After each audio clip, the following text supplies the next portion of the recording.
кім әріптерді толық жатқа білетін болса, сол адам Құранды да оқи алады. Неге білесіздер ма?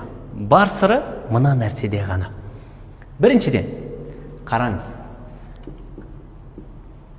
Алма деген сөздік ба?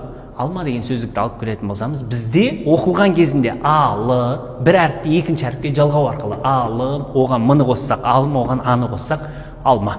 Ал енді араб тілінде оқу үшін екі әріпті бірден бір-біріне қосып жалғап оқи алмайсыз. Осы жерде ғана, бүкіл сыр осы нәрседе ғана. Көпшілігі осыны түсінбегені үшін ғана оқи алмай жатады.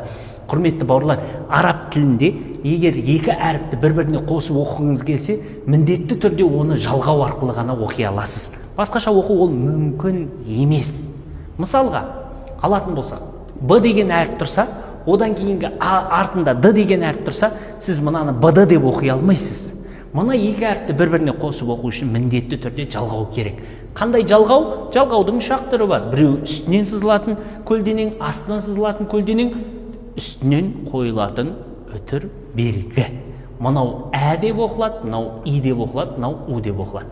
Мысалға, Б деген әріп тұрса, сіз Б-ның үстіне үтір қойсаңыз, Б-ға уды қосу арқылы бу деп оқисыз. Мынау Д болса, астында белгі тұратын болса, и әрине, мынау Д, и, бу, ди. Сол сияқты арғырайды жалғастырылып, оқылып, бір әріп екінші әріпке тек қана жалғау арқылы ғана жалғанып оқи аласыз. Осы сияқты Құранды жеңіл үйренудің лайфхактарын білгің келсе, бар жоғы біздің Ақсай мешіті парақшамызға тіркеліп қой.